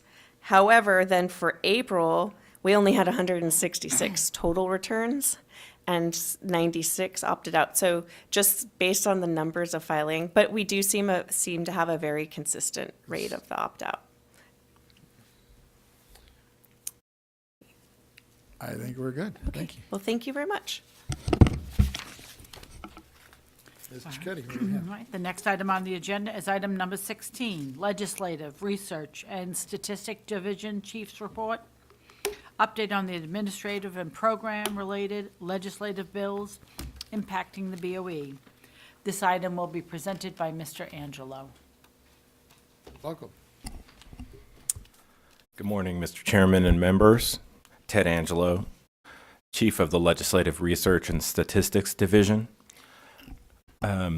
Today I'm going to give a brief summary of the bills we're following that could impact the BOE's tax programs and administration. As I mentioned last month, we're tracking 3 constitutional amendments and between 25 and 30 bills that have been moving through the legislative process. ACA 11 was originally scheduled June 12th, but was removed just prior to the hearing, then was rescheduled and was pulled the weekend before the second hearing. And again, we have not heard whether or not the author intends to continue to pursue that either this year or next year. So there's nothing new on that other than information going to the legislature, being very helpful, as we've discussed in many capacities today, about the great work that BOE is doing, and that being relayed in the building and beyond. SCA 4, it was intended to repeal certain provisions of Prop 19. That measure failed, but is currently being in the process of qualifying for a ballot initiative. So I think they're in the signature gathering process at the AG's office. So it has been filed. They need to go through their process to get to qualify for the ballot. And lastly, SEA 6 regarding property tax exemptions for veterans and disabled veterans. It's pending in the Senate Appropriations Committee, so they will be returning. The legislature itself will be returning on August 14th. They're in their recess right now. Many bills crossed over in June, were heard in policy committees, going very late before the recess began.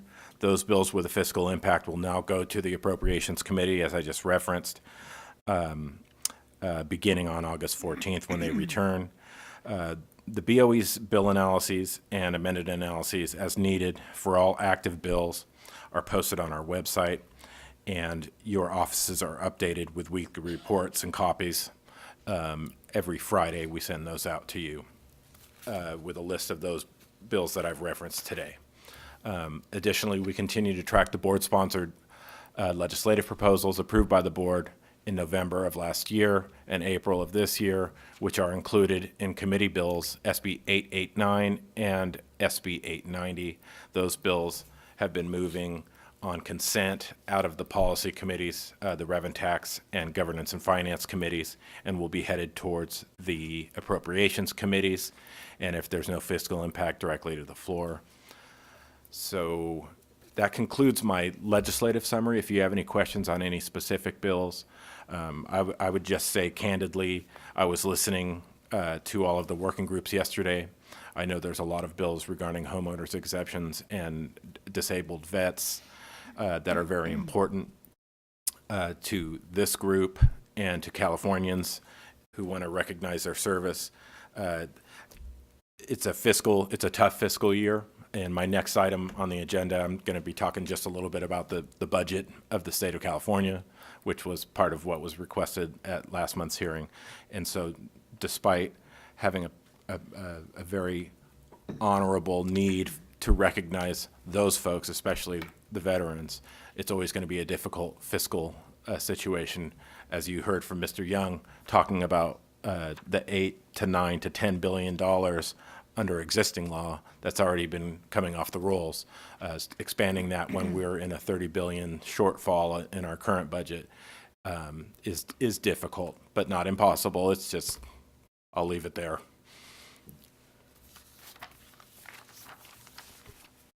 You did mention SCA 2. You're saying that's going looks like the signature route. Is that correct? It depends, if you're talking about SCA 2 Yes. from last year, Yes, that's going to the March ballot it is. regarding public housing projects. Okay. But that bill, that constitutional amendment qualified for the March ballot regarding public housing projects from 2022. It did qualify, you say? Yes. Okay. So that will be on the March ballot next year. Next The year. ones I referenced today are still in process. In the process. Yes. And what's the cutoff on those? The ones Well, that are- they could be taken up anytime this year or next year, constitutional amendments. No, but you said they're in the process, meaning they're not signature gathering like Oh, SCA no, 6. the one for SCA 6 Right, is right? in the process And that's when's of qualifying for, for qualifying for the ballot. Right, That would either be best case scenario, primary March of next year, but more likely the general of next year. but we wouldn't know that, isn't there like a cutoff, like they have the signature gathering has to be done by, is it July, August? Right. They've met their 1 month qualification. I forget what the next step is on the deadline. Okay. I can research that and we'll No problem. let your offices know. But they are in process, and we just recently received updates that they're in the signature gathering process. So what those deadlines are, I don't have specific information on that. I hope you can hear me okay. And you kind of touched on the veteran and disabled bills that are out there. We don't have a number on those, do you? There's at That are least, still alive, I guess, because some have died, right? some have been held in committees. Or held. Yeah, and are either 2-year bills, which means they could be Resurface. back. Yeah, they could be back next year. There's at least 7 or 8 that are still moving. Still alive. And yeah, like the ones that with the electronic acknowledgement that was talked about yesterday, that bill's on consent, and so that one's going to be probably moving towards the governor quickly. Others that have a more fiscal impact. So there's about 7 or 8 that are moving right now, and a couple that will be 2-year bills. Thank you. I think we have member Gaines. SCA 6, was that for affordable housing?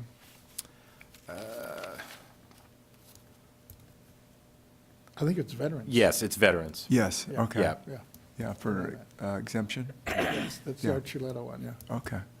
Great, thank you.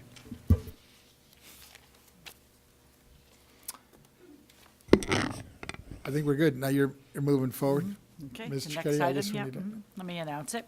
Yes. The next item on the agenda is item 17, State Budget Fiscal Year 2023-24, an overview of the state budget for fiscal year 2023-24.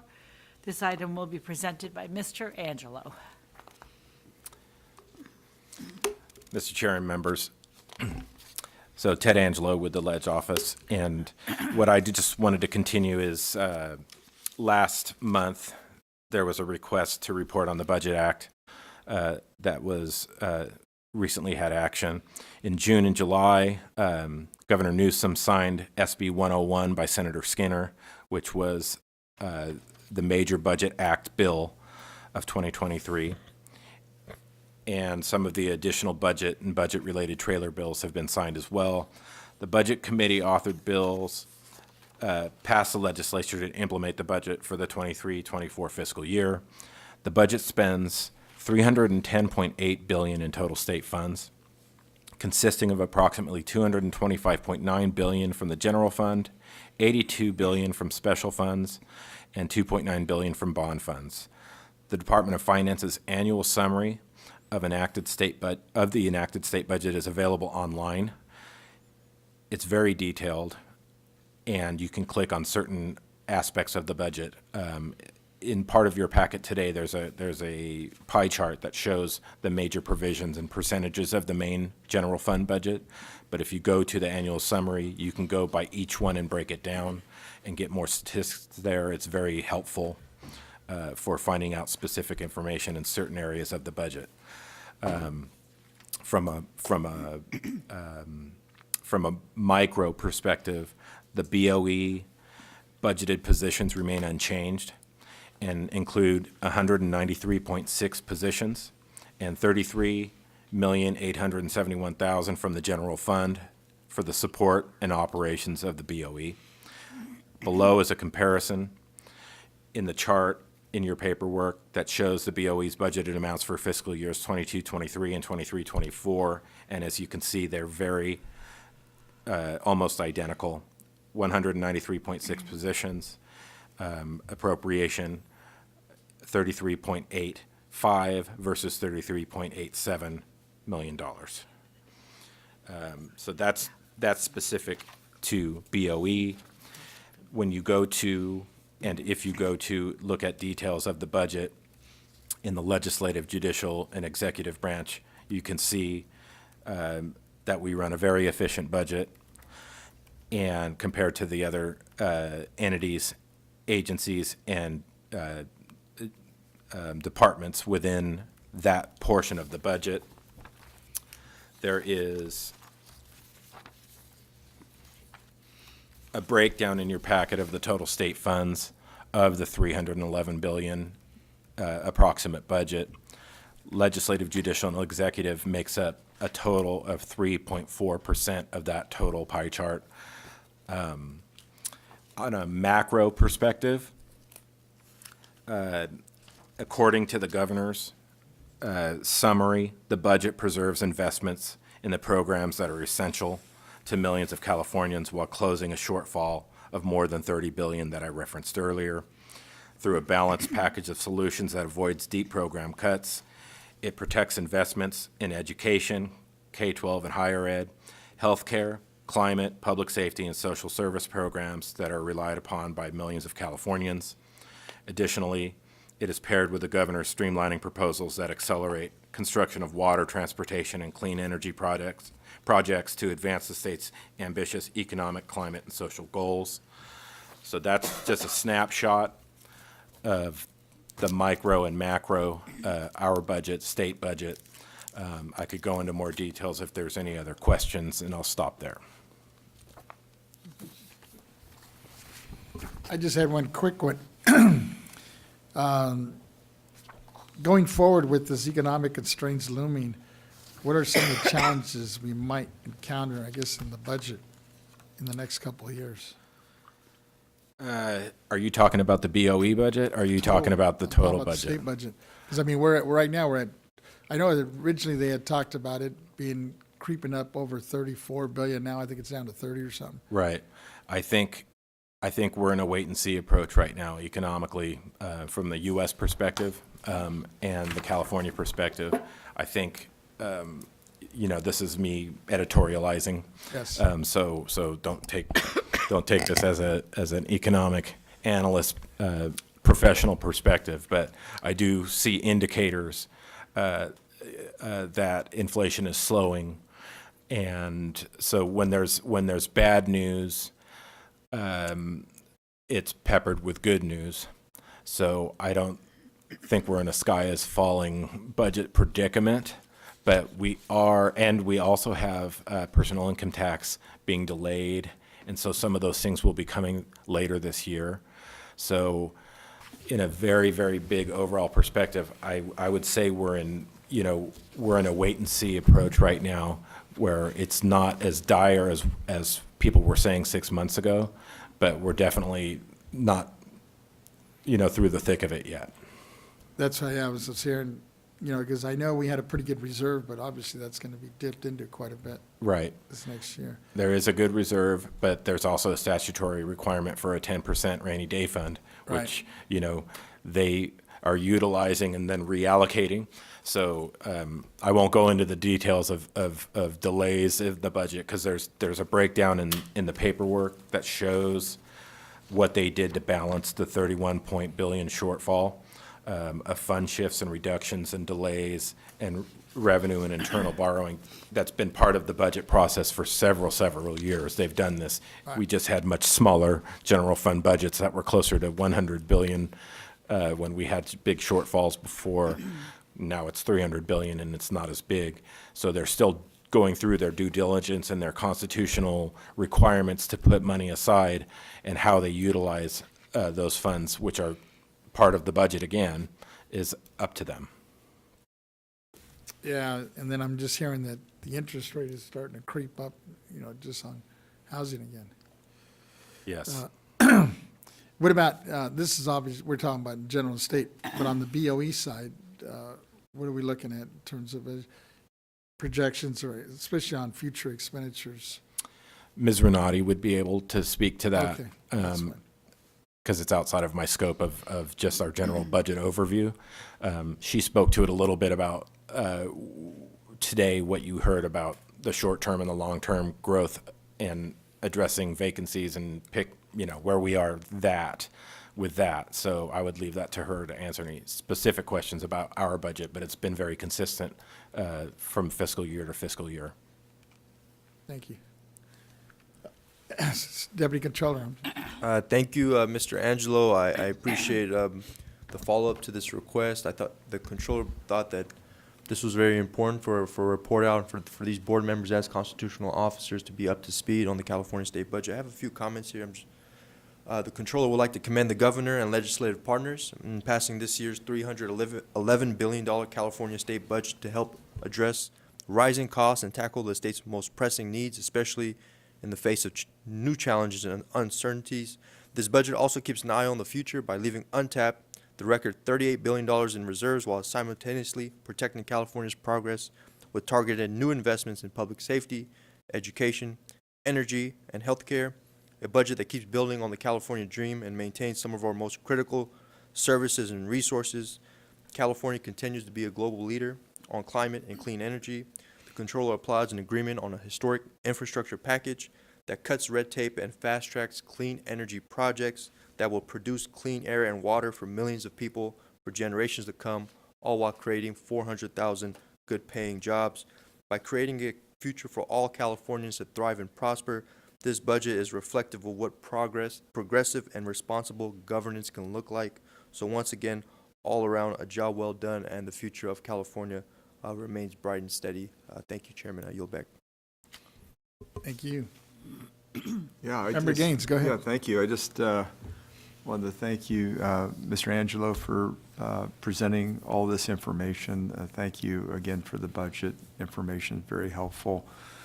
And I thought it was interesting, your comments in reference to delayed time frame for paying taxes. So, maybe that catches up a little bit and that deficit's not as perilous as was earlier reported. So it'll be interesting to watch all that. Trying to remember what the deadline is. Has it passed for taxes due, or is it still? October. Okay, so it's going to be rolling in slow, right, to a certain extent. Right. Yeah. Okay. But some indicators have been looking better overall nationwide and in California. So okay, that'll be a reflection of last year more than what's happening this year in terms True. of consumer confidence. Yeah. So it may not be as wonderful as one might hope, but those delays, okay, it's interesting because those delays go past our budget year. Right. But those will be taxes paid for the prior year. Yeah. So it'll be interesting to see how they treat that all up. Right. I would imagine Department of Finance is very busy. Yes. Yep. So. All right. Thank you. Thank you. Thank you. Ms. Cicchetti. All righty. So this is the end of the executive director reports. We're going to go to the AT&T moderator. First of all, do I want to make an announcement that we have no one in the audience who wanted to make a public comment, and we have not received anything in writing. AT&T moderator, can you please let us know if there's anyone on the line who'd like to make a public comment regarding this item? Certainly. Ladies and gentlemen on the phone, if you'd like to make a comment, please press 1, then 0 at this time, and we'll gather your name and announce you for your comment. Again, that's 1, then 0 on your phone's keypad. And at this time, we have no callers queuing up. Thank you. All righty. So then we're up to the last item on the day agenda, closing remarks and adjournment. Yes. I would just like to close in one, and then I'll open it up in case members have one. Just wanted to express my sincere gratitude to all the speakers, including the assessors who presented and participated in both our board work groups yesterday, as well as the many fellow board members and the controller and their staff on our agency staff who worked so diligently to make these important meetings possible. Their contributions ensured that significant information was brought forward before us.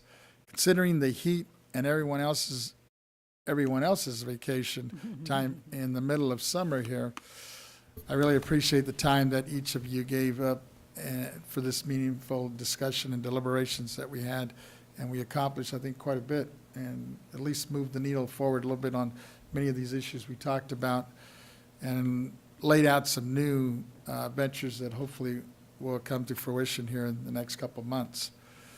I'd also like to recognize the passing, in terms of our adjournment here, of our famous singer, Tony Bennett. You know, best known for his classical rendition of "I Left My Heart in San Francisco," even though I'm from the LA area here. But and then also, I was noted. I didn't realize he still was living in New York, because I know he's been all over the world. I'm sure he's got homes everywhere. He had homes everywhere. But at 96, just 2 weeks short of his birthday. Over 7 decades, Bennett released more than 70 albums. He earned 19 Grammys. All but 2 had reached in his 60s. He also was named a Kennedy Center honoree in 2005, and a National Endowment for the Arts Jazz Master in 2006, and won the Emmy Award for 2 television specials in 1996 and 2007. His collaboration with artists such as Lady Gaga, Carrie Underwood, Amy Winehouse helped him bring the Great American Songbook and to a new audiences. Bennett joined the Martin Luther King Jr.'s 1965 Selma to Montgomery Voting Rights March and performed for protesters after becoming an active supporter of the civil rights movement in response to his friendship with the black musicians and the racism it encountered in the Army. Besides singing, Bennett pursued his lifelong passion for painting. His works were displayed in public and private collections, including the Smithsonian Art Museum of American Art. Tony Bennett was highly praised by both fans and his peers, but perhaps the most notably by Frank Sinatra when he said in 1965, Life magazine interview, for my many, Tony Bennett is the best singer in the business. I just wanted to adjourn in his honor. And I don't know if anybody else. Oh, yes, our Deputy Controller. Thank you, Chairman. Rest in peace to Tony Bennett. I just want to thank you, my fellow colleagues, my respected board members, the executive director, this entire agency. The work groups have kicked off officially, and I feel like yesterday was just a great day of progress, learning information, intake, and just seeing what our next steps were. We actually came up with a few action plans, so I'm looking forward to the next couple months ahead and the progress that's going to continue. My next and last point would be what started off as a cool summer has turned into record-breaking heat here in California, and with that, unfortunately, has been some wildfires that the state is seeing. Specifically, the controller is following the Wonder Fire in Shasta County. It's caused some evacuations. There's some civilian infrastructures under threat. This is the first significant wildfire in Northern California this year, so there's an all-hands-on-deck approach. The controller has been getting updates from CAL FIRE and Cal OES on this, and just preserving infrastructure and, most importantly, human life is the utmost priority here. And I'm just urging all Californians to remain safe. And, of course, this Board of Equalization, as your elected taxpayer representatives, are here to support you fully and all the way. So I just want to make sure that everyone is well aware of these resources and knowing that we are here for you as well. Thank you, Chairman. I yield back. Thank you. Member Gaines. Yeah, thank you. I thought, this is a very effective 2-day meeting, and I think we made a lot of progress. We have a lot of things we need to follow up on, but things overall are going very well. I just wanted to close in terms of thoughts and prayers for Bronny James, who I don't know if you'd call it a heart attack, but he had an issue during practice. So hopefully he will go through all the tests and he'll get cleared and be able to play in the future. It'd be really cool to see him play with his dad in the NBA. So thank you.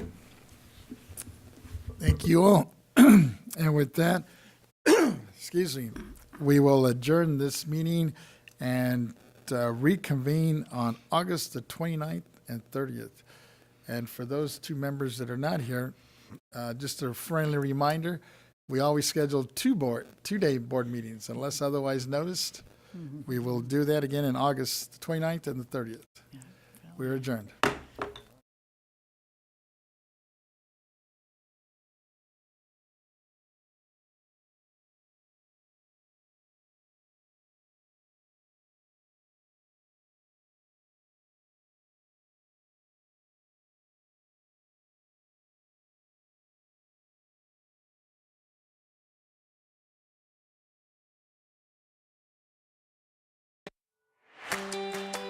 Hello, I'm Lisa Thompson, the State Board of Equalization's Taxpayers' Rights Advocate. Taxpayers and stakeholders are invited to this year's Taxpayers' Bill of Rights hearing before the elected members of the State Board of Equalization on Tuesday, August 29th, 2023 at 10 a.m. You can participate in person, by phone, or submit written comments before the hearing. We welcome comments, suggestions, or concerns on California's property tax system or the recent annual report, as well as on the alcoholic beverage tax program. For more information, please visit www.boe.ca.gov/TRA. We look forward to your participation